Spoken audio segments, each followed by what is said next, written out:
압도적 뉴스 콘텐츠 3프로 뉴스룸 권순우 기자고요. 안녕하십니까, 류종원입니다. 예, 모레도 즐거운 금요일입니다. 네. 이번 주 어떻게 좀 보내셨나요? 정신 없었습니다.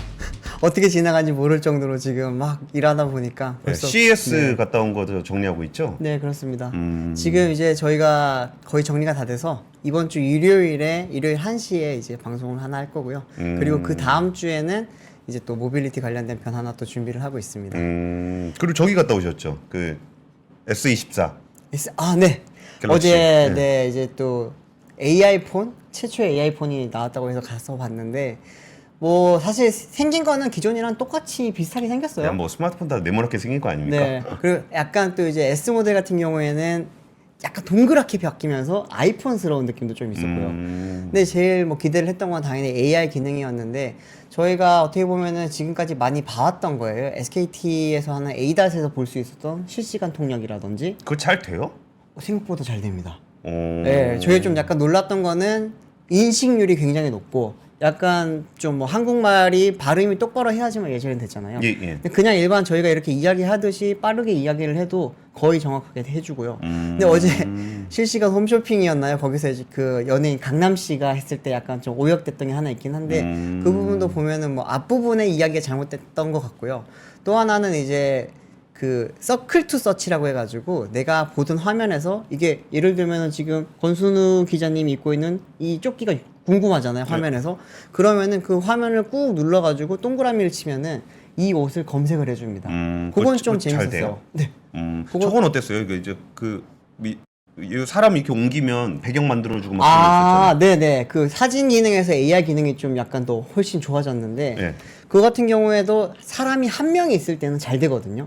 아. 한 명 있으면 예를 들어서 권순우 기자님 혼자 있을 때 이걸 딱 열로 내 자리로 옮기는 거는 가능은 한데 둘, 셋, 여러 명 있게 되면은 개인정보 때문에 그것도 약간 좀 차단을 시켜놓은 기능이 있다고 하더라고요. 산다 안 산다?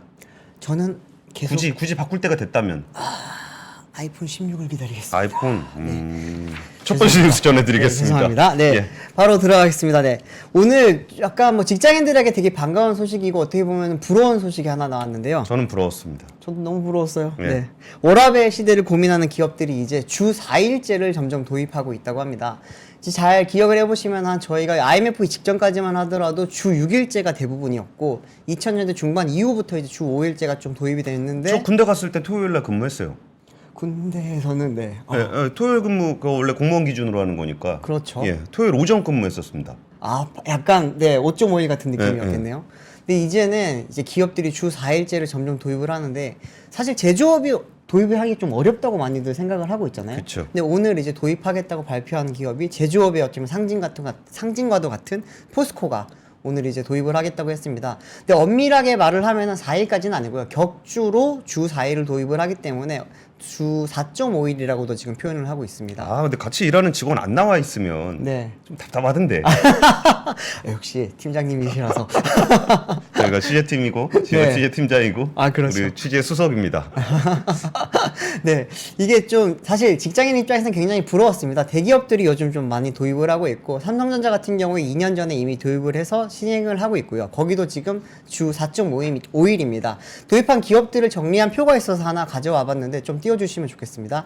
보시면은 삼성전자 같은 경우에는 이제 패밀리 데이라고 해서 DS 부문 그리고 이제 디벨롭먼트 데이라고 해서 DX 부문에서는 지금 매월 월급날 이제 금요일마다 쉬는 걸로 하고 있고요. SK그룹 같은 경우에도 SK텔레콤, SK하이닉스가 지금 격주 금요일, 둘째 주 금요일 이렇게 지금 주 4.5일처럼 지금 하고 있습니다. 또 하나는 뭐 포스코 퓨처엠 같은 경우에는 이번에 이제 여기 포함이 되면서 조금 더 확대가 됐는데 기존에도 약간 이제 월요일에서 목요일까지 총 근무 시간을 채우면은 금요일은 이제 조금 빨리 퇴근할 수 있는 이런 걸 하고 있었고요. 또 스타트업들 같은 경우에는 주 40시간을 도입을 해가지고 여기에 맞게 근무가 되면은 이제 금요일에는 조금 빨리 퇴근할 수 있는 유연 근무제 같은 걸 지금 많이 도입을 했었고요. 여기어때가 한때 이제 주 37시간 근무제 도입을 하면서 당시 좀 약간 파격적이었는데 지금도 여전히 유지를 하고 있다고는 하는데 스타트업들 특성상 항상 일은 많잖아요. 어떻게 되는지 이거 저건 또 물어보니까 직무에 따라서 굉장히 또 많이 조금 다르다고 저희 합니다. 댓글 보니까 주 7일 근무하신다는 분들이 꽤 많은데 네. 그러니까 저도 6시 반에 나와서 아침 뉴스 준비하고 그쵸. 이거 뉴스 끝나면 6시 반이기 때문에 하루 12시간 근무가 기본으로 돼 있습니다. 적게 하실 때 12시간 아닌가요? 아, 그러니까 기본 근무가 12시간이고 네. 뭐 초과 근로가 있을 때는 더 하게 되는데 사실 이거 보면은 저 대기업하고 중소기업 격차가 더 벌어지는 것 같아요. 뭐 월급도 그러니까요. 많이 주고 네. 근무 환경도 훨씬 좋고. 네. 근데 또 그게 또 얄미우면서도 아 그러면 좀 여유 있는 데에서 먼저 시작을 해야 네. 또 전반적으로 또 확산이 가능한 거잖아요. 그렇죠. 그래서 좀 이런 부분들이 부럽지만 네. 부럽습니다. 부럽습니다. 하지만 좀 많이 이제 확대되고 보면은 이제 다른 나라들도 좀 비교를 해본 게 하나 있어서 가져와 봤는데요. 좀 띄워주시면 좋겠습니다. 주 4일제 같은 경우에는 선진국이라고 하는 국가들을 중심으로 먼저 도입이 되었어 있는데요. 뭐 스코틀랜드, 아이슬란드, 영국, 아일랜드 이쪽 유럽권에서 먼저 도입을 많이 하고 있고요. 아시아권에서는 일본이 지금 시범적으로 운영을 하고 있고 사실상 우리나라도 이제는 대기업 중심으로 많이 하고 있는데 그 기업 전문 교육기관, 교육 기업 중에 휴넷이라고 하는 데가 있습니다. 예. 휴넷이라는 회사는 2년 전부터 완전 주 4일제를 지금 도입을 해서 주 4일제로 도입을 하면서도 월급이라든지 이런 측면에서 전혀 줄지 않고 뭐 그런 걸 지금 하고 있다 보니까 많은 기업들이 이제 대기업뿐만 아니라 스타트업, 중소벤처 쪽으로도 확산이 되기를 좀 많이 기대를 하고 있습니다. 근데 스타트업들은 사실 예전에 그 워라밸 해가지고 주사일 같은 거 얘기 많이 하다가 예전에 많이 했죠. 네, 그다가 네. 이제 자금 좀 어려워지니까 네. 구조조정하고 결국은 이제 탄탄한 경영 우리가 주식 투자를 할 때도 실적이 탄탄한 것이 제일 기반이 되잖아요. 그렇죠. 그리고 또 이제 버블이 있을 때는 좀 실적보다는 미래의 기대를 많이 가지고 하는데 네. 이번에 CS 같은 거 그때 가서 보셔서 저도 랜선으로 봤을 때 네네. 예전에 되게 화려하게 미래를 얘기하는 기업들이 대부분 그러니까 천하제일 구라 대회라 그랬잖아요. 그쵸. 누가 제일 구라 잘 치나. 네. 근데 오히려 조금 더 실용적이고 당장 쓸 수 있는 네. 현대차도 뭐 그동안은 맨날 그림만 보여주다가 물건 갖고 왔잖아요. 물건 갖고 왔죠. 근데 네, 이제 그- 청사진은 그만 이제 하고 이제 물건 팔아야 됩니다. 예, 그렇습니다. 두 번째 뉴스는 그 부동산 PF 문제에서 좀 거론되던 기업들이 좀 있었는데 자금 조달을 좀 성공했다라는 얘기들이 좀 얘기가 되고 있습니다. 네. 사실 태형건설 문제가 되고서 그 다음에 위험한 건설사가 어디냐 그래가지고 이제 롯데 건설, 동부건설 네. 그리고 신세계건설 얘기가 좀 나왔었는데 그 당시에 롯데건설하고 동부건설은 돈 다 구해놨다, 나 괜찮다. 네. 그런데 신세계건설만 아무 말도 안 하고 있었거든요. 맞아요. 불안했어요, 사실. 예, 근데 오늘 신세건설이 한 2천억 원 정도 자금 조달을 했다고 발표를 했습니다. 그 2천억 규모의 3호사채를 발행을 했는데 네. 금융회사에서 한 1,400억 정도를 이제 매입을 했고 그 계열사인 신세계 INC가 한 600억 원 정도의 채권을 매입을 했다고 합니다. 그리고 그 신세계 영랑호 리조트 흡수합병을 하면서 자금확충이 들어오는 것들도 좀 있어서 아무래도 계열사가 좀 있는 건설사들 같은 경우에는 계열사들 지원을 좀 받게 되는 것 같습니다. 그리고 또 증권사 중에는 이베스트 투자증권이 네. PF에 문제가 좀 있다 그런 얘기가 꽤 나왔었는데 소문이 있었죠. 예, 네. 뭐 소문이 아니라 실제로 네.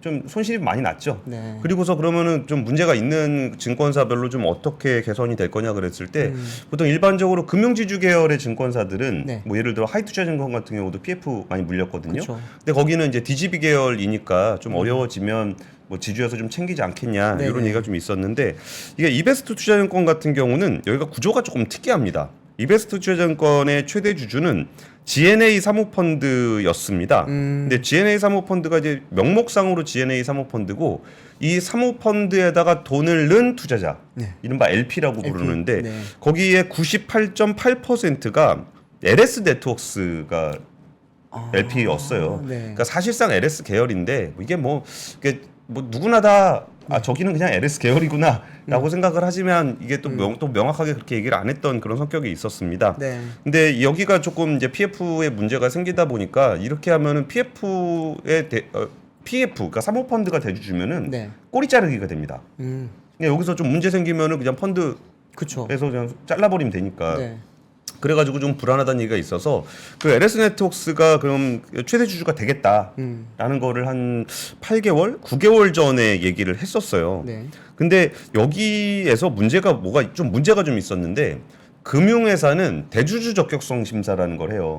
근데 대주주가 뭐 범죄 사실이 있거나 네네. 그러면 금융회사를 못 갖게 못 갖죠. 되거든요.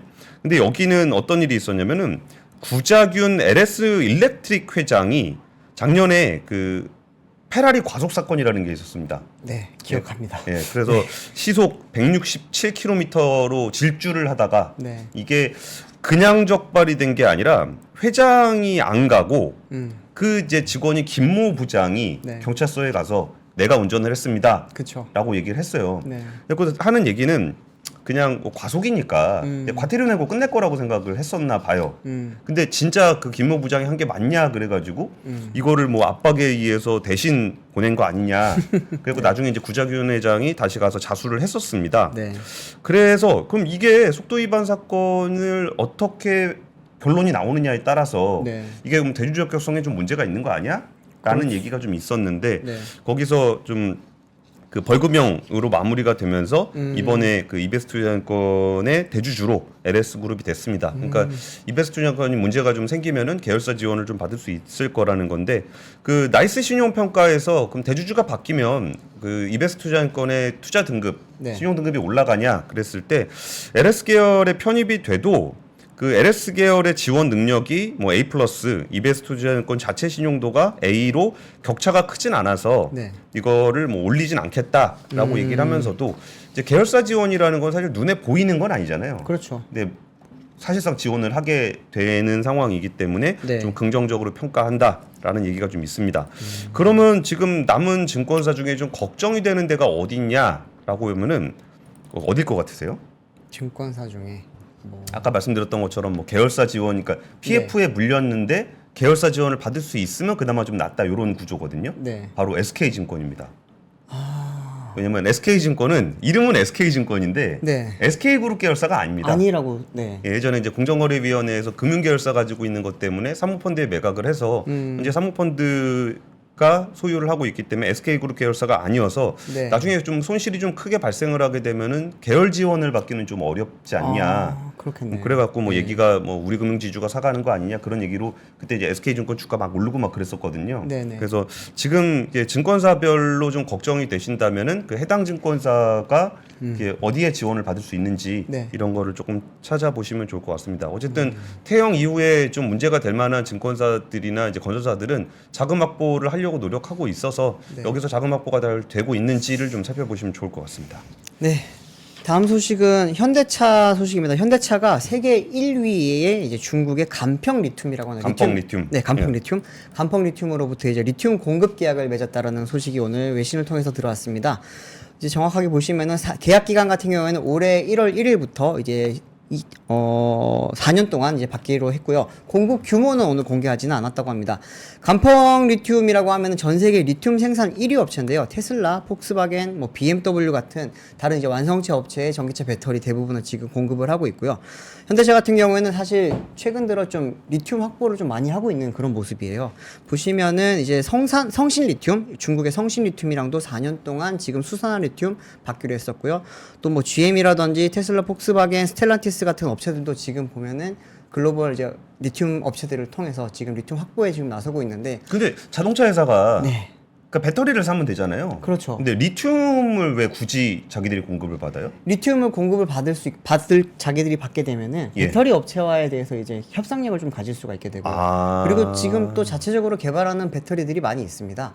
그러다 보니 자체 개발은 하지만 생산은 못 하잖아요, 사실. 예. 그러다 보니까 개발할 수 있는 능력을 가졌을 때 이제 나중에 지금 반도체로 생각하시면 파운드리와 팹리스처럼 이런 식으로 이제 그 배터리 업체들한테 생산을 맡길 수 있고 이런 것도 있다 보니까 여러 가지 지금 측면에서 리튬에 대해서 지금 확보를 하려고 하고 있고. 그러니까 리튬을 배터리 회사에 공급해가지고 그렇죠. 이 내 리튬 낼 테니까 그 리튬으로 내 거 배터리 만들어줘 이렇게 그렇죠. 한다는 거죠. 네, 우리가 예전에 뭐 쉽게 생각하면 참기름 자르고 할 때 참깨 가지고 가서 방앗간에서 네, 방앗간 참깨 내가 이거 믿을 수 있는 참깨를 가져왔으니까 좋은 거 짜주세요 하잖아요. 그런 것처럼 쌀 가지고 가서 떡 만들어 달라 그러고. 네, 네, 아주 쉽게 생각하면 좀 그렇게 이해를 하시면 좋을 것 같습니다. 와, 근데 배터리 회사들은 별로 안 좋아하겠어요. 이게 자기네가 풀로 만들어야 남는 좀 게 많죠. 예, 남는 게 많은데 네. 이게 자기네는 그냥 제조만 해달라 그러는 거잖아요. 그렇죠. 그러다 보면 나중에 되는 결국에는 파운드리로 좀 전략하는 거 아니냐라는 이야기도 많기는 한데, 근데 또 그 부분에 대해서는 사실 우리나라가 지금 3사들이랑 다른 이제 유럽의 배터리 업체들의 상황을 보면은 쉽지 않을 것 같습니다. 이게 생산 능력 자체가 굉장한 경쟁력이거든요. 아시겠지만 뭐 이 사람을 여기 갖다 놓는다고 해서 한국에서 만들던 게 유럽에서 똑같은 공정을 도입을 했다고 똑같이 만들어지는 게 아니잖아요. 그렇죠. 그러다 보니까 이제 배터리 업체들은 그런 또 생산 경쟁력을 갖고 있기 때문에 뭐 크게 걱정은 안 하는데, 사실 뭐 말씀하셨듯이 그런 이익적인 측면에서는 조금은 손실을 보지 않을까라는 우려도 지금 나오고 있기는 합니다. 근데 이 리튬이라는 게 사실 작년에 탄산 리튬 가격 많이 하락하면서 좀 많이 떨어졌죠. 많이 떨어졌잖아요. 네. 근데 사실 지금 반등세를 보이고 있고 수산화 리튬이 거기에 한 6개월 정도 느리게 지금 연동을 해서 가는데 중국에서 오늘 이제 또 외신에서 100만 톤 규모의 또 리튬 광산이 발견이 됐다고 중국에서? 합니다. 예. 최근에 잘 기억해 보시면 몇 달 전에 미국에서 네바다주 쪽에 갑자기 땅을 좀 조사를 해보니까 왜 우리만 없어요? 네 우리는 다 없네요. 기름도 없고 리튬도 없고 그랬는데 지금 중국이랑 미국이랑 이제 또 리튬 전쟁이 또 한 차례 나중에 또 발생하지 않을까 이렇게 생각이 또 들기도 하더라고요.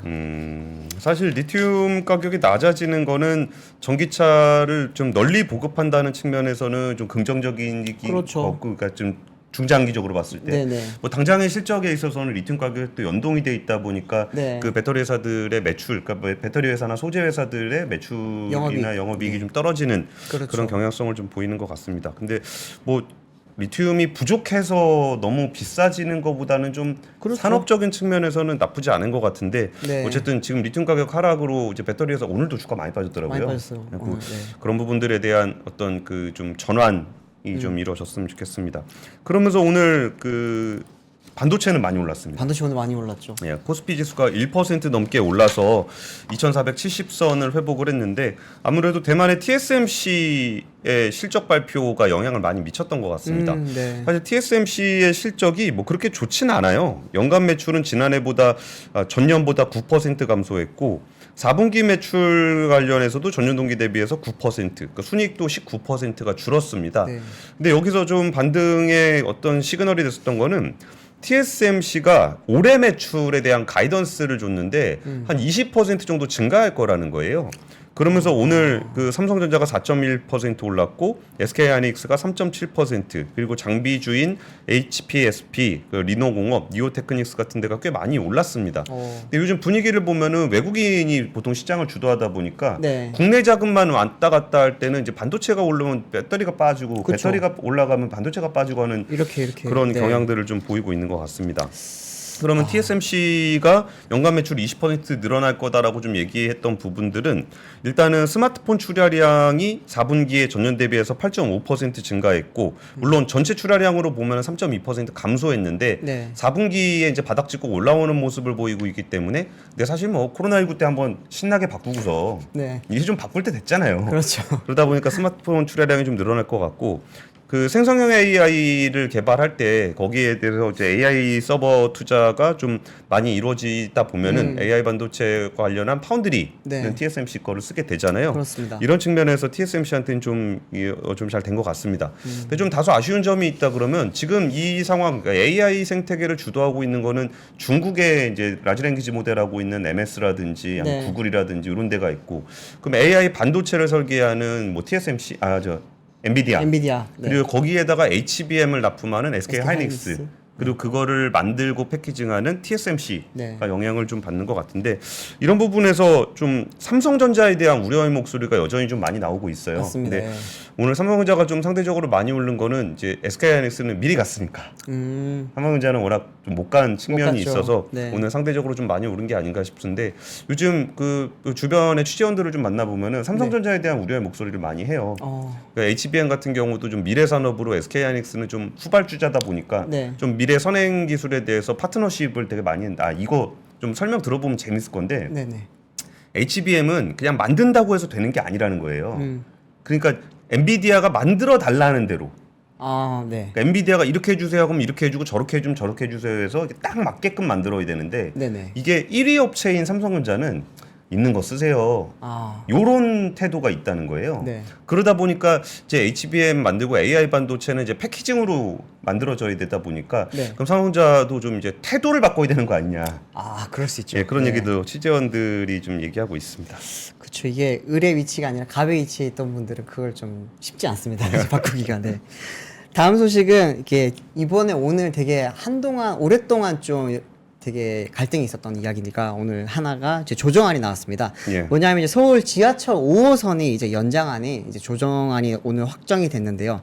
인천시에서는 거기에 대해서 지금 인정할 수 없다라는 지금 계속 공식적인 입장을 발표를 하고 있고 또 반대로 김포에서는 환영한다. 적극적으로 빨리 추진하자. 이렇게 이야기를 하고 있습니다. 어떻게 된 건지는 표를 하나 보시면서 좀 말씀을 드리면 이해가 쉬우실 것 같은데 표 하나 띄워주시면은 지하철 5호선에 대한 연장에 대해서 지금 필요성이 몇 년 전부터 계속 이야기가 있었고 여기에 대해서 김포에서 내놓은 안이 있고 인천에서 내놓은 안이 있습니다.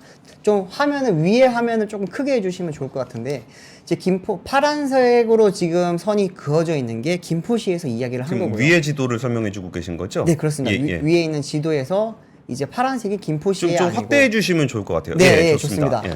여기 보시면은 이제 총 9개의 역을 만들어서 지금 연장을 하겠다는 거였고요. 예. 인천시 같은 경우에는 빨간색입니다. 총 11개의 역을 만들어서 연장을 하겠다고 했습니다. 그러니까 시안을 보면은 인천은 자기네 동네까지 들렀다가라는 거고 그렇죠. 김포는 우리 동네만 빨리 지나가자. 그렇습니다. 예. 김포는 이제 인천은 한 번만 찍고 가자 이런 거였는데 보시면은 이제 이번에 왜 인천에서 이렇게 반발이 컸냐면은 밑에 거 화면 다시 좀 크게 해주시면 좋겠는데 기존에 이제 인천 같은 경우에는 검단 신도시라든지 이쪽에 총 4개의 노선을 4개의 역을 좀 지나가는 그런 노선을 원했었는데 예. 조정안이 나온 걸 보면은 결국에는 2개밖에 안 지나가게 됐습니다. 전체적인 그림은 인천이 그렸던 거랑 비슷해요, 사실. 그러니까 더 깊게 들어가냐, 얕게 네. 들어가냐, 그리고 역이 몇 개냐. 그렇죠.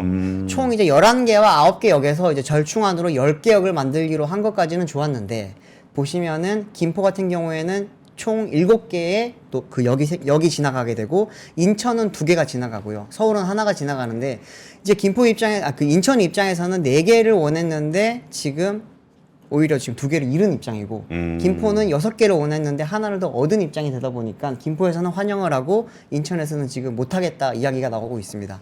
이게 단순히 지금 이게 지하철 연장 안에서만 지금 끝날 게 아니고요. 나중에 이제 건설 폐기물 처리장까지 지금 이게 노선 이게 옮기는 것도 이번 안에 지금 다 포함이 되어 있거든요. 예. 근데 기존에는 원래는 김포에서만 안기로 했다가 이거를 이제 절충안을 만들면서 김포랑 인천이 공동으로 떠안기로 했습니다. 근데 이게 지금 만약에 이 부분에 대해서 국토부에서는 통과가 됐지만 예. 인천시에서 반발이 클 경우에는 연장안도 조금 어려워질 수 있고요. 그렇게 되면서 검폐장 이전까지도 지금 조금 힘들어질 수가 있기 때문에 야, 좀 잘 봐야 될 것 역 같아요. 위치는 네, 뭐 생활의 편리성이라는 건 당연히 중요한 거고 그렇죠. 이게 아파트 가격에 미치는 영향이 장난 아니잖아요. 지대합니다. 네. 야, 이거 지자체들 입장에서는 거의 양보하기가 정말 힘든 걸 그렇죠. 텐데 좀 어떻게 될지 좀 지켜봐야 될 것 같습니다. 네. 근데 또 이게 뭐 지연 계속 돼가지고 네. 싸우느라고 계속 지연되면은 그것도 손해잖아요. 그거는 서로가 손해죠, 사실은. 네. 좀 쉽지 않은 문제인 것 같습니다. 네. 저는 이제 북한 노동자 관련한 얘기를 좀 드려보려고 하는데 아까 그 워라벨 관련해서 주 4일 근무 얘기하셨잖아요. 와, 지금 북한 노동자 수천 명이 중국에서 임금 체불에 대한 불만으로 대규모 파업과 폭동을 일으켰다고 일본의 산케이 신문이 보도를 했습니다.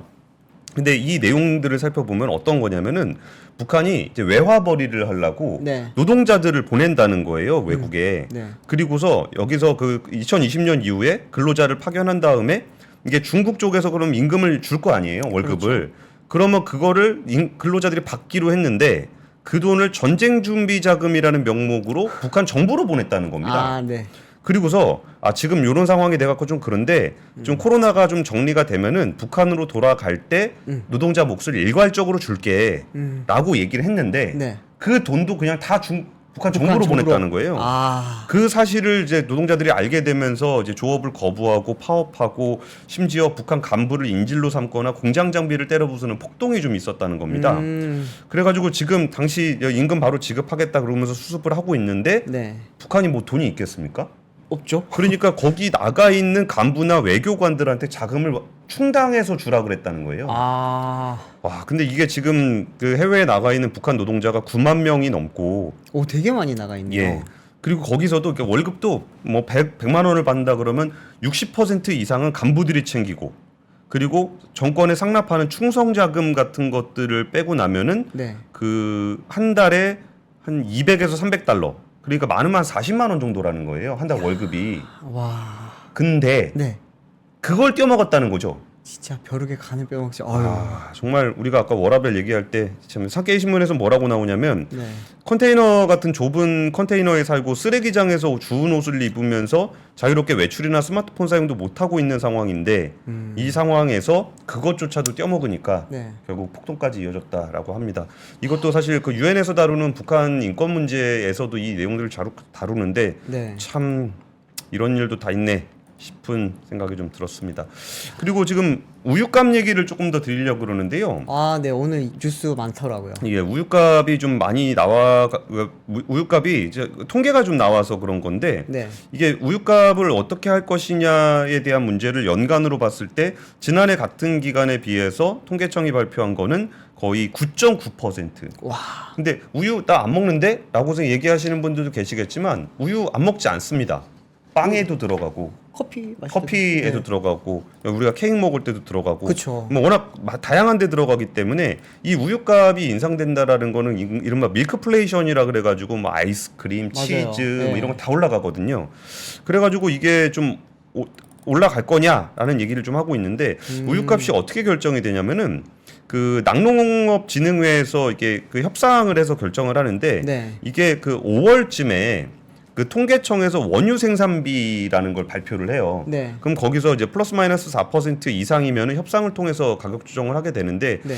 그거에 그러니까 지금 전년도에 올라간 거를 감안할 때 그러면 작년에 우유값 올린 거에 비하면 좀 덜하지 않겠느냐라는 얘기가 나오고 있고 지금 쿠쿠쿠님이 폴란드 우유 사 먹자라는 얘기를 좀 해주셨잖아요. 아. 근데 저것도 네. 진짜 우리나라 낙농업계가 되게 심각한 문제인 게 우리나라 생산비가 올라간 거는 맞거든요. 그쵸. 근데 지금 수입 우유 같은 경우는 FTA나 이런 것 때문에 관세가 계속적으로 내려가게 됩니다. 네. 그러면은 이제 해외 멸균 우유의 가격은 더 떨어지는 상황이 되기 때문에 지금 우리나라 낙농업계에서도 좀 고민이 많이 되는 부분이 있어요. 네. 그리고 지난해 이제 농식품부가 발표한 내용도 있긴 한데 이 우유값 문제는 결국은 좀 우리나라의 기본적인 낙농업 네. 기반이 되는 것과 직접 연동이 돼 있어서 이게 우리의 소비자들이 사용하는 우유, 마시는 우유뿐만 아니라 뭐 빵, 아이스크림, 그쵸. 치즈 이런 거랑도 관련이 있다는 측면에서도 의미가 있고 이제 본질적으로 우리나라의 기본적인 낙농업의 근간을 흔들 수 있는 뉴스인 것 같아서